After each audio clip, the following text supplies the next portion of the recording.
ঠিক আর বড় রোগ কিছু হতে পারে? হ্যাঁ আছে, আমি যখন হিসি করি মানে পেচ্ছাপ করি সেই পেচ্ছাপটা পুরো জলের মতো। এই শোনো, এগুলো কোনো রোগ নয়, এগুলো সব মানুষের হয়। তোর বাবা মাকে প্রণাম করছি, তোর 14 গোষ্ঠীকে প্রণাম করছি, তুই ওষুধ দে। আচ্ছা ওষুধ দেবো, হ্যাঁ তার আগে কিন্তু তোমাকে একটা কাজ করতে হবে। কি কাজ? তোমার ওই জলের মতন পেচ্ছাপটাকে হ্যাঁ পরীক্ষা করে হ্যাঁ আমাকে রিপোর্টটা দিও, আমি তোমাকে ওষুধ দিয়ে দেবো। পেচ্ছাপ আমি আমার বাবার জন্ম পরীক্ষা করাবো কেন? না, পেচ্ছাপ আমি জীবনে পরীক্ষা করবো। আচ্ছা এরকম গোল গোল ঘুরলে হবে না, বললে হবে, কেন করাবে না? দাদা পরশুদিন আমার বইয়ের রক্ত পরীক্ষা করতে গেছিল, তাতে তোমার কি? আমার বইয়ের হাত কেটে রক্ত নিয়েছি। আচ্ছা আমি বুঝতে পারছি না, এতে পেচ্ছাপ পরীক্ষা কি হয়ে গেল? কি বলে শুনুন দাদা, যদি রক্ত পরীক্ষা করতে গেলে হাত কেটে রক্ত নেই, তাহলে পেচ্ছাপ পরীক্ষা করতে গেলে কি করবে? আমি বলবো তোমার কোনো রোগ নেই, তাহলে তোমার হচ্ছে একটাই রোগ। কি রোগ? সেটা হলো তোমার মাথার সব সুগুলো ঢিলে হয়ে গেছে। হ্যাঁ ওটাকে টাইট দিলে তুমি ঠিক টাইট হয়ে যাবে। ওটা টাইট হয়ে যাবে যদি তুমি আমার পাশে থাকো। তোমার পাশে আমি থাকবো না। কেন? কারণ তোমার যা ফিগার খানা, বাবা, একটা ওপরে পড়েছে আবার ভেতরেও একটা আছে, মানে দুটো পরে যদি এরকম থাকে ভেতরে কি আছে না, ব্যাপারটা হচ্ছে শুধু কি আর স্যুট পরে, স্যুটের ভেতরে কিছু পড়তে হয়। তোমার কোনো ভরসা নেই। হ্যাঁ কারণ একটু ঝোড়ো হাওয়া দিলেই হ্যাঁ তোমার যা ফিগার তোমাকে উড়িয়ে নিয়ে যাবে, শিওর একদম। আরে ঝোড়ো হাওয়ায় জীবনে আমাকে উড়িয়ে নিয়ে যেতে পারবে না। কেন?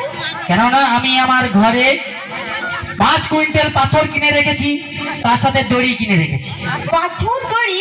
হ্যাঁ, যখন ঝড় আসবে পাথর আর দড়ি দিয়ে মাল নিজেকে বেঁধে নেবো, কোন ঝড়ে আমাকে ওড়াই আমি একবার দেখবো। শোনো শোনো শোনো, কি? তুমি পাথর কেন হ্যাঁ নিজেকে যদি গিয়ে পাহাড়ের সঙ্গে বেঁধে রাখো, হ্যাঁ, তাও আমি তোমার পাশে থাকবো না। কেন? কারণ হচ্ছে আমি অন্যজনকে কথা দিয়েছি। আরে তাতে কি হয়েছে, তোমরা হচ্ছে ভাড়ার ঘর মানে স্টোর রুম, মানে ওখানে সব সময় জ্বলা হয়, কোনোদিনে শেষ হয় না। মার খেয়েছো? না, বাবার খেয়েছি। তোমাকে এখন এমন পেলার পেলাবো না, হ্যাঁ, পেদিয়ে পুরো পেঁয়াজি বানিয়ে ফেলবো। তুমি কি আমাকে পেদিয়ে পেঁয়াজি বানাবে? তার আগে আমি শুকিয়ে বেগুনি হয়ে গেছি। শুকিয়ে বেগুনি হয়ে যাও, হ্যাঁ অনেক কিছুই হয়ে যাবে তুমি এখন। হ্যাঁ কারণ কি বললে, একাই 100, তাই তো? হ্যাঁ, একাই 100। হ্যাঁ, সেটা আমি দেখতেই পাচ্ছি, একাই 100, ওই জন্য শুকিয়ে বেগুনি হয়ে গেছে। আরে একাই 100, আর এই বন্ধুগুলো থাকলে আমি একাই 1 লাখ। কি আমার বন্ধু আমার সাথে আছে তো? হ্যাঁ, এদিকে সবাই আছে তো? আরে গুরু দেখেছো, আমি তো দেখতে পাচ্ছি। সে তো তোমার মেয়েদেরকে বলো, এরা বেটা সব সেটিয়ে সেটিয়ে নয়, আমার দিদি ভাইরা সবাই মিলে জোরে হাতে তালি দেন তো, ওদেরকে বুঝিয়ে দিন সবাই মিলে। আরে এটা হাতের তালিও যেন তেঁতুল গাছ থেকে তেঁতুল চুরচুর করে কুড়িয়ে দিল।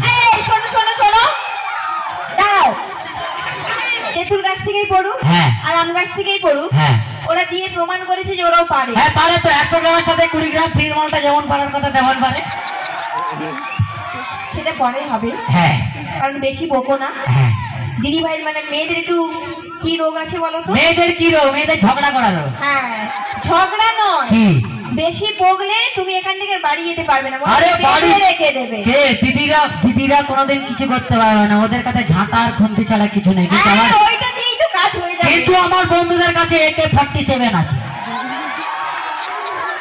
হ্যাঁ, সবকিছু তো চলো, তো এই মুহূর্তে আমি